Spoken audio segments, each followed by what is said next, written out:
I've invited some famous guests, so please make sure you entertain them well. Housekeeping. My mother-in-law, who considers herself a superstar, made this bold declaration. She looked down on me and spoke in a patronizing manner.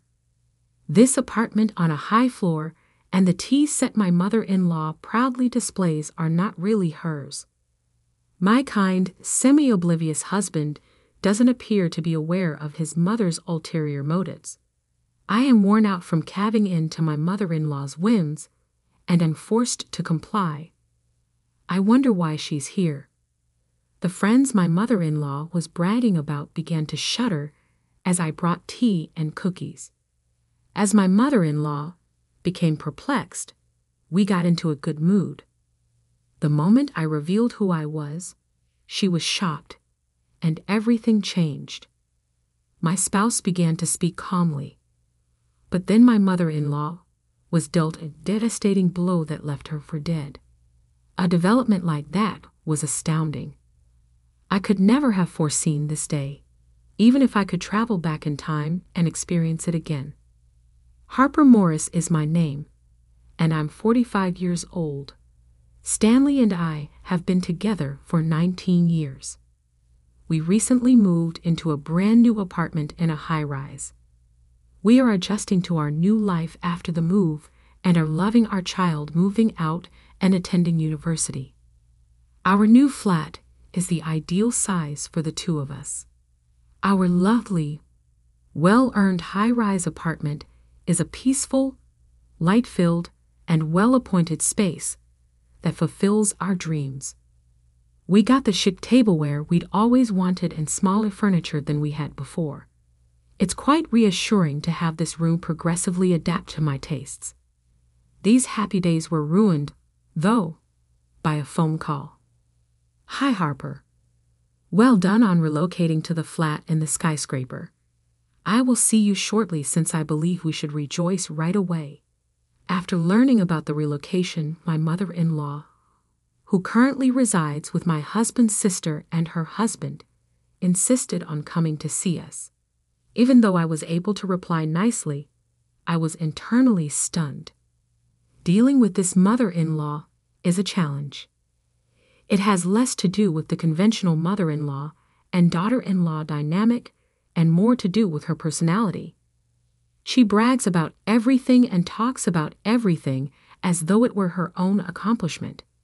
That's not a personality I particularly appreciate. Her constant attempt to be better than others and her condescending demeanor also bother me. It's not often that you catch Mom smiling like this, enjoying our move. Straightforward as he is, Stanley seems to think she's actually celebrating. I inhaled deeply. If I can only bear it for a little while, then it should all go well. I was hopeful that things would go smoothly as I waited for my mother-in-law to arrive. What a beautiful apartment, wow! Like a youngster, my mother-in-law arrived with excitement. This house features a system at the entryway that allows guests to use an intercom to contact the residents and remotely unlock the door. My mother-in-law moved close to the intercom lens, which surprised me, but it's nice to watch someone pleased. I was beginning to feel hopeful that this time would be different, but then she said, "Let's go out or get supper delivered.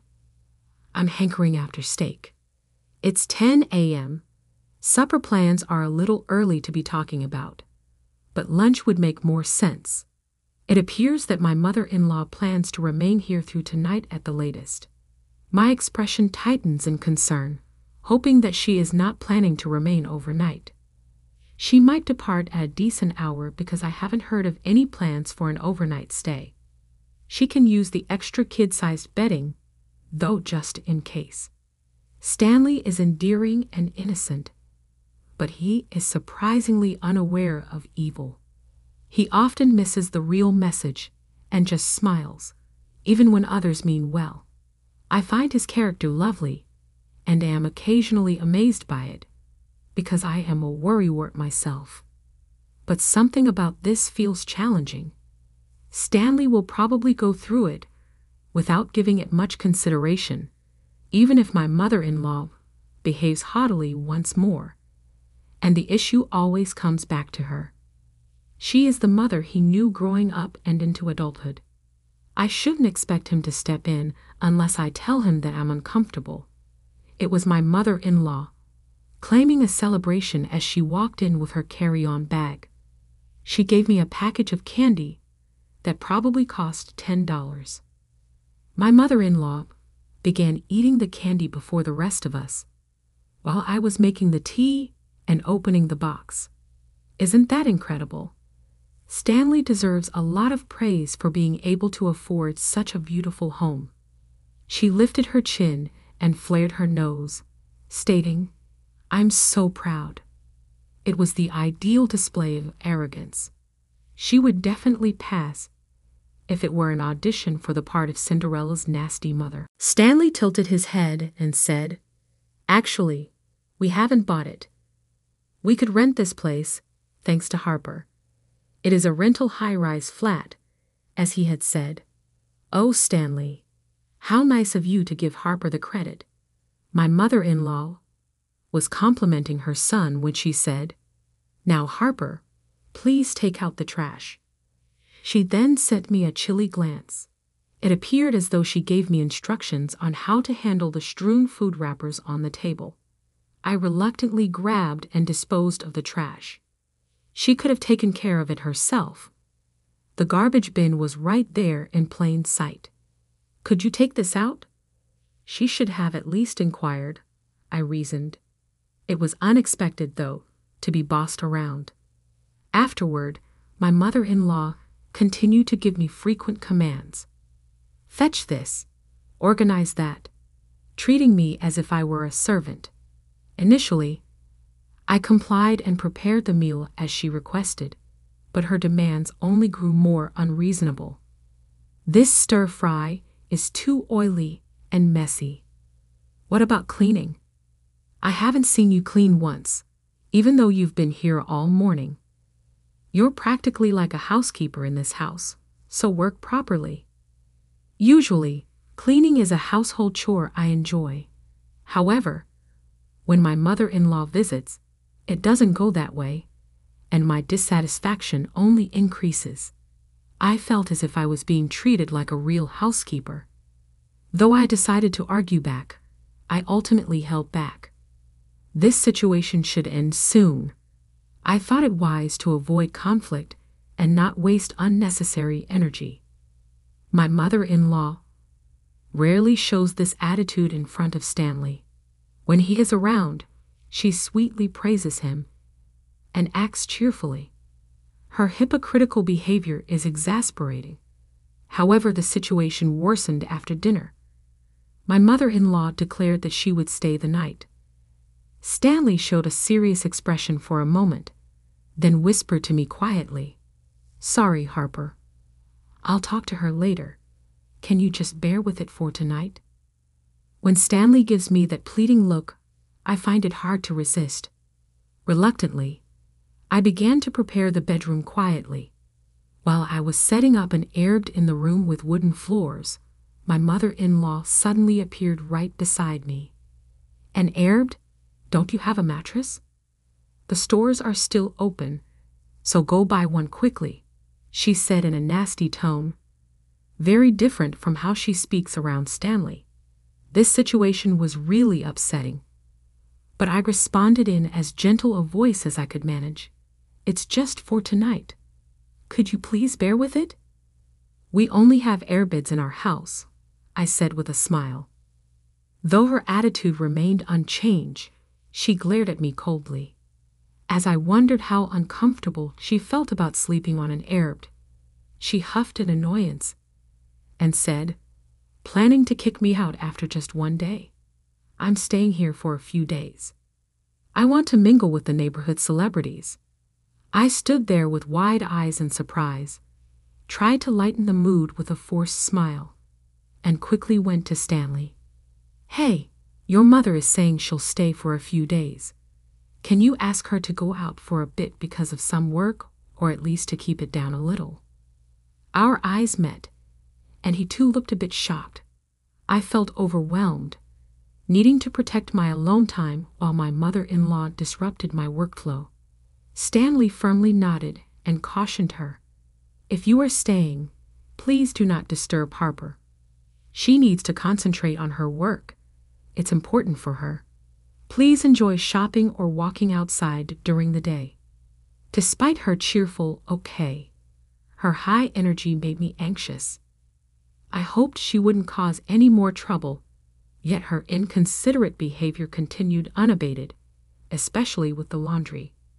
She demanded it be done nightly, and would be upset if it wasn't washed by morning. The futility of washing her underwear while considering the neighbors left me feeling hollow. "Make sure to wash it in a laundry bag. These are delicate clothes," she demanded sternly. I complied, soon realizing there was nothing special about these garments that required such care. Even during the promised daytime hours, she was a constant disruption. Instead of going out, I was sent on errands by her demands. "I told you to buy proper juice. What's this sugar-filled drink? It's unbelievable you choose anything other than 100% fruit juice for me," she complained, knocking a plastic bottle off the table. The sound of liquid splashing followed. Despite my quick shopping, I was met with such treatment. Her pressure intensified. "Hurry up and buy a new one. A daughter-in-law is just like a housekeeper. How incompetent can you be? How many times do I have to tell you? You're going to get yourself thrown out," she exclaimed. Silently, I turned on my computer. I felt it was impossible to continue dealing with her. "Sorry, but I have work that I must finish. There's a deli nearby, so please choose whatever you like yourself," I suggested. She left the house grumbling, displaying her displeasure. Finally alone, I began to calm down in the quiet environment. How many more days will my mother-in-law stay? I told myself to endure. However, when she returned, she brought not the juice I expected, but a bottle of wine. I was a little surprised, but I could still tolerate her drinking alcohol. "Mother-in-law, if you're going to enjoy some wine, please have this as well. It's a very tasty cheese that Stanley brought back from his business trip."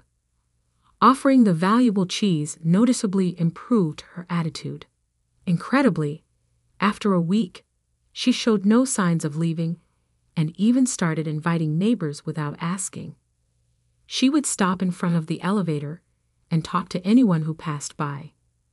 When Stanley told me about the situation, I didn't know how to handle the embarrassment. I told her to stop waiting around, but she was eager to get close to the celebrities. "We might need to take a firm stance on this situation," Stanley said with a sigh. "Both of us are nearing our limits." On the 9th day of her stay, she brought guests without notice. It seemed she was particularly focused on a sophisticated and affluent family, the Butlers. My mother-in-law was especially friendly with Mrs. Butler, walking around arm in arm. I learned her name was Jeanette from my mother-in-law's calls, but they were all strangers to me. I was in my loungewear and hurried to the kitchen to escape, leaving Stanley to handle it. Mom is sucking up to the butler, pretending to be friends with celebrities. She talks as if she's the one who rented this high-rise apartment. "I wish she'd be more modest," Stanley said, returning to the kitchen with slumped shoulders. Moreover, she had declared she was going to throw a party. Why is she here, huh? When I appeared with tea and snacks, I felt overwhelmed. Jeanette began to tremble. At that moment, I could see her family also shaking their hands excitedly. My mother-in-law was confused to see her celebrity friend lose color and look shocked. "You surprised me. Could it be Iris? I always read your blog, and I'm a huge fan. I also watch your videos." Jeanette stood up and eagerly reached out for a handshake. The name she called out was the online nickname I use. The blog and videos she mentioned are my hobbies, and they also connect to my work. The Butler family were my readers. Since I showed my face online, they recognized me immediately. My mother-in-law, who isn't familiar with the internet, was confused even after hearing the handle. I'm so pleased. Thank you for always reading. With those words, my spirits lifted, and I showed a broad smile. Indeed, my blog is well regarded, particularly among homemakers. I occasionally get recognized when I'm out, but I never expected to have fans in my own high-rise apartment. That's amazing, truly wonderful. Leaving my bewildered mother-in-law aside, Jeanette exploded with joy. I kept a calm face and reassured Jeanette to relax. Seeing her this happy, I decided to carefully make the tea for everyone to enjoy. I also served some selected dried fruits in premium jelly along with baked treats. Jeanette's delightful cannelés were added to the table as well. With a table overflowing with luxurious sweets, the atmosphere quickly brightened. My internet-averse mother-in-law couldn't grasp what was happening, and we left her behind as we enjoyed ourselves. Stanley noticed the change in the atmosphere and joined us with a smile. I saw the announcement that you couldn't stream this week because of a visitor, and I was really disappointed. Wait, is your mother-in-law the visitor? If so, why couldn't you stream? She's an adult. She should be able to keep quiet until the streaming is over. I thought maybe you had small children. When Jeanette said this, the Butler family couldn't help but laugh. Feeling the astonished stares around her, my mother-in-law blushed and looked down in embarrassment. In fact, I am a popular homemaker blogger who shares ideas on housekeeping and organizing tips.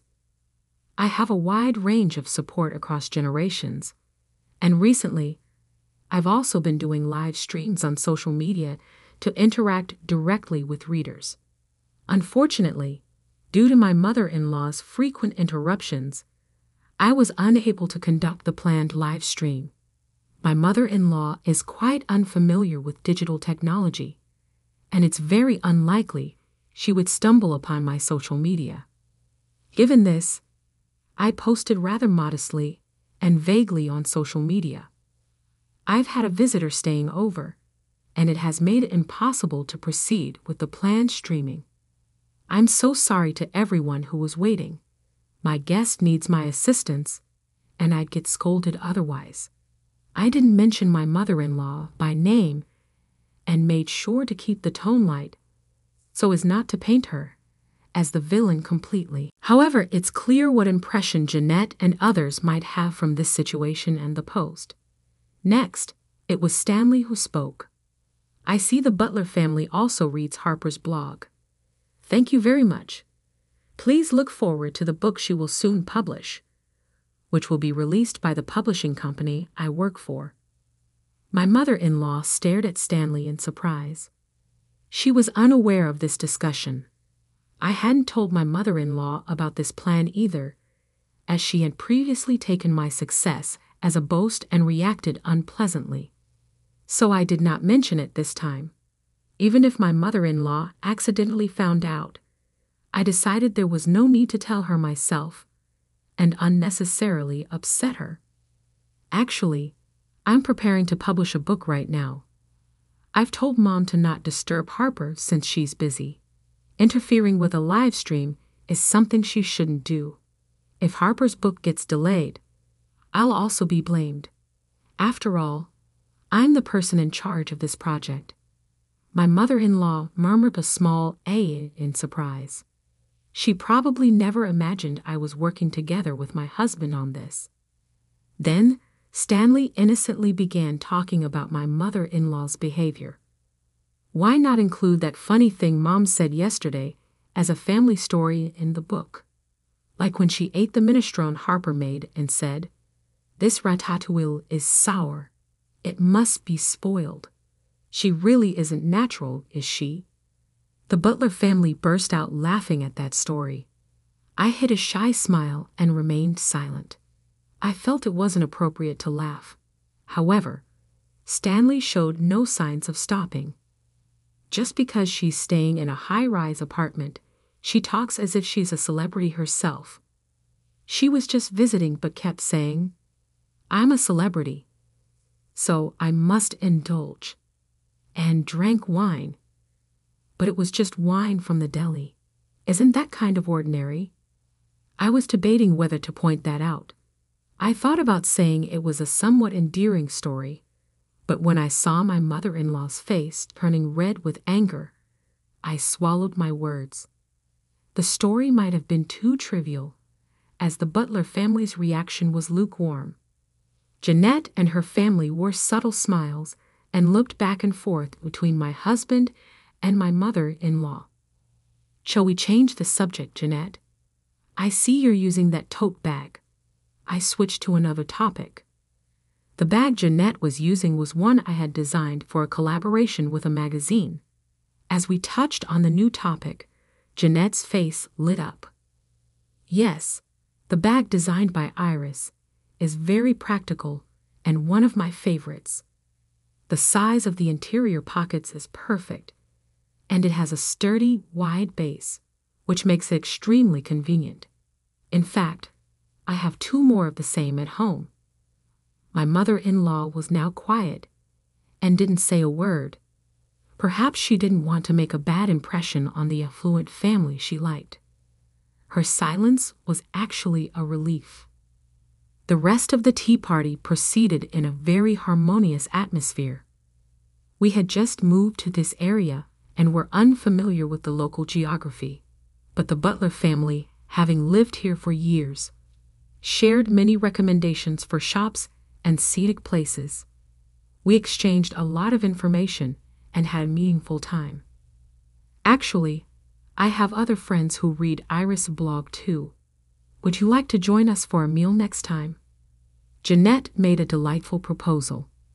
This might help build a good relationship with our neighbors moving forward. Meanwhile, my mother-in-law glared at me with a face filled with anger and gritted her teeth. It seemed she was upset that I was becoming close with the people she liked to refer to as her celebrity friends. Other people? Are they wealthy? Such people are greedy and should be looked down upon. They have no class. Anyway, my mother-in-law suddenly erupted in anger. How unbecoming it is to hurl baseless accusations. It was me who was invited, not her, so her interjections are unnecessary. And to speak rudely about the guest she invited. What kind of thinking is that? I understand feeling alienated might make her angry, but largely it's her own doing.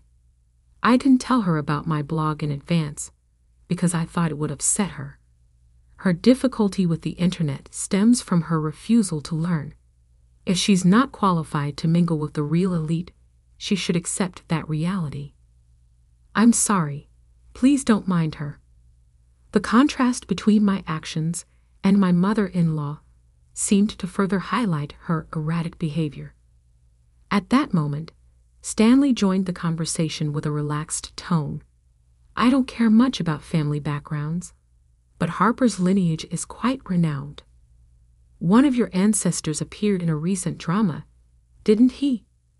Yes, the era he lived in is often depicted.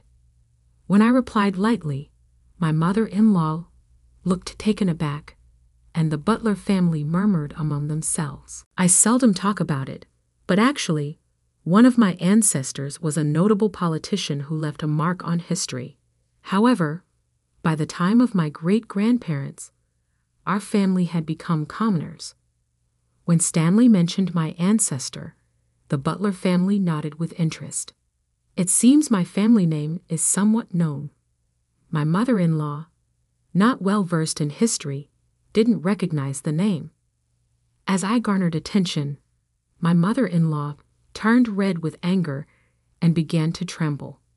This was not embarrassment, but anger. About an hour later, the Butler family prepared to leave. Jeanette came up to me and said, "It must be tough, but your husband is as kind and charming as you write about in your blog. Don't let your mother-in-law get to you." I simply replied, "Thank you," and smiled as I saw them off. As the door closed, my mother-in-law's dissatisfaction erupted suddenly. "Don't forget it's because of Stanley that you can live in this house. The one with the higher income holds the power. You are in a position of being supported, so you should be more humble. Stanley, stop smiling and properly educate your rude wife." Her face twisted in frustration, making her appear older than she actually was. Her shouting was so unpleasant I worried it could be heard outside the door. At that moment, Stanley confronted her with an unprecedented seriousness. I realized something then. It was the first time my mother-in-law had shown her true nature in front of her son. I strongly hoped that Stanley would stand up for me. "Mom, you're wrong. We can live here thanks to Harper. I've told you before, all the rent for this house is paid by Harper. True, I cover our living expenses, but in fact, Harper now earns much more than I do. I write a blog and magazine columns, and fortunately, I have a steady income. The collaborative products and streaming are going well, with good results, though freelancing has its instabilities. Recently, it's a fact that sometimes I earn more than Stanley."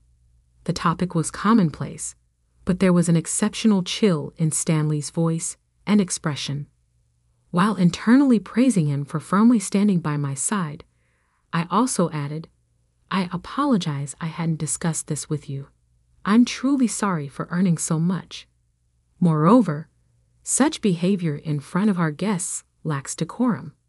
It's really unfortunate." I no longer felt the need to force a smile. My mother-in-law was unsettled, her eyes darting around restlessly, looking up then down at me. And finally, she sharply turned her gaze to Stanley and raised her voice. "Why are you losing to such a woman? How much do you earn, and what about your father's inheritance? If you include that, surely you must be—" Stanley interrupted her. "Father's inheritance? What are you talking about, Mom? You took half of it, and there's hardly anything left of the other half, is there?" Stanley chuckled, but both my mother-in-law and I were left with our mouths agape. I wasn't aware of the specific amount of my father-in-law's estate. I know she received it, but that was my husband's personal asset, and it was not my place to comment. So even when I heard it was all spent, I didn't know how much it was. Glancing at my mother-in-law's face, I noticed she had gone remarkably pale. I assumed it must have been a significant amount. "When you came to us saying you couldn't pay your losses at the casino and needed help, I paid several times, didn't I? All that money was spent on that. It was money inherited from Dad, but you used it just because it was there. Married couples' assets aren't meant to be used like that." Hearing this, I was so shocked I couldn't even speak. I had never imagined my mother-in-law could be so wasteful. Sensing my distress, Stanley continued calmly. "As I just explained, the inheritance is gone, so we can't make any more payments. You'll have to manage on your own from now on." My mother-in-law was astonished. From her reaction, I realized she was still engaging in the same behaviors. Given that my mother-in-law is already in her late 60s, saying, "You still look so young and lovely," might be too sarcastic. There's nothing to be done. There's no money left. "Harper, say something." I simply shook my head in silence. Disappointed, my mother-in-law left our home. After she was gone, I approached Stanley and asked him to ensure she doesn't visit for a while. Despite her being his mother, Stanley showed understanding without any reluctance and contacted her right away. What happened this time was too much. You treated Harper like she was just a housekeeper. And importantly, Mom, don't come to this high-rise apartment anymore. People around us are giving cold stares. I don't want you to embarrass us in our new home. I almost blurted out that I wanted her banned outright, but thinking that her absence would spare us further distress, I swallowed my words. I was relieved that Stanley had communicated it clearly. Additionally, on Stanley's advice, I made a call to a trusted ally. That person is Stanley's older sister, my sister-in-law, Katie. Katie and I get along very well. When I received the news that my mother-in-law was coming to visit, I immediately informed Katie. Katie and her husband currently live with my mother-in-law after my father-in-law passed away. My mother-in-law, having become alone, asked to move in with them. They agreed since they have a house with spare rooms now that their children have moved out. Katie had asked me to inform her immediately if her mother caused any problems. It seems my mother-in-law had previously caused issues even at Katie's home. She has been telling people that the house she lives in with them is her own, which infuriated her real daughter. Please do not talk about the house my husband and I worked hard for as if it's yours. Our neighbors say, nice of your parents to build you a house. Consider our position. We are still paying off the mortgage. Katie strongly reprimanded her, clearly displeased by her mother's behavior. My mother-in-law has a history of exaggerating how much she sacrificed in raising her children, creating fictional difficult episodes and spreading them around. This has often led to unnecessary embarrassment, and Katie has been feeling frustrated about this for a long time. Katie and her husband bought their house with a 20-year mortgage and are still making payments. It's understandable that they would feel angry about their efforts being misrepresented. If she causes any more problems, we will end this living arrangement. I told her to live on her pension. Thanks for letting us know. If she comes back tonight, it'll be a sleepless night for us. We'll be prepared. True to her word, the next day my mother-in-law was kicked out and came crying to us. She had been carrying the same suitcase since yesterday, wearing the same clothes she had left in the day before. After being scolded by Katie and her husband, she returned to us in the same outfit. When I saw her through the intercom, she looked utterly exhausted, making me wonder if we should at least let her stay for the night. I suggested this to Stanley, but he chuckled and responded, "No way. Mom, didn't I tell you not to come here anymore? Just because Katie kicked you out doesn't change anything. You can't fool us. You just want to get back into our house, right? No, you need to leave." Stanley promptly ended the intercom call without listening to any of her excuses. I was shocked by the scene, grateful yet amazed at Stanley. He was usually so naive and oblivious for the 45 years we'd been together, especially given how busy we were raising our kids. Perhaps the home environment required such obliviousness for anyone to survive. It's unfortunate that even the long years we spent together couldn't improve this. But now, after our children have left home, we are living alone together for the first time in 19 years. It's my turn to re-educate my husband. Since I made that decision 6 months ago, every day has been joyful. As the butler spread the word, we have been receiving greetings from our neighbors. Some are even checking out my blog and streams. And while it's a bit embarrassing, it's fun to see the community grow. Our domestic life has also settled. Occasionally, my spouse adds a charming charm to our home, akin to that of an older child. Even though our kids have gone out, we still find that spending time together as a couple is rewarding in its own unique manner. My mother-in-law is currently living alone in a modest apartment. If she had made different decisions, she could have been able to live out her golden years in peace and comfort with her loved ones. However, she is by herself. It appears that she will not be able to go to the casino that she used to frequent because my husband and my sister-in-law, Katie, will no longer be supporting her. She won't be welcomed in those areas either. I'm appreciative that I have time to work and pursue interests without interruption. But lately, I've started to have some doubts regarding my spouse. It's probable that some of his acts are deliberate rather than just that he is inherently ignorant. Upon questioning Katie about the alleged arranged whereabouts of my mother-in-law, I discovered that my husband had orchestrated her living arrangement. He assisted in finding her a place to reside, but did not give her any financial support. A provision in the contract said that they would not communicate with her in any way other than during hospital stays or family funerals. I could not disguise my astonishment and perplexity upon discovering this truth. The conversation then moved to a deeper level when Katie said, "Stanley is actually quite calculating. Although he may have an innocent angelic appearance, he is actually quite cunning on the inside."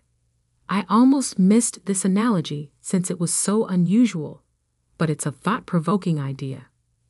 Stanley was incensed when my mother-in-law accrued debts at the casino and promptly began obtaining legal counsel. He pretended in public that it was to protect the family from harm, but his true intention was to close the store.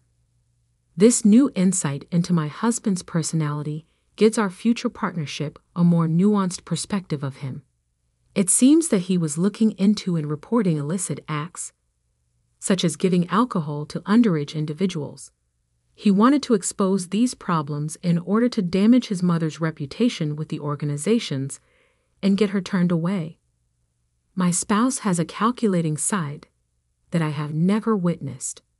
Is it possible that he has been acting like a naive person all along rather than being one? It's terrifying to consider that he might have carried on this behavior for 19 years. It could not even be an act. Harper, I've heard that he truly admires your tenacity. Perhaps he's simply being frivolous. I had a surprising realization about how much he liked me. Upon closer inspection, his cuddly, drowsy, bear-like manner could be him expressing his love for me. If this conduct is unconscious, though, it is sincere affection rather than a performance. Either way, I'm looking forward to living a worry-free life with him going forward. I can't wait to live a future that truly feels like me.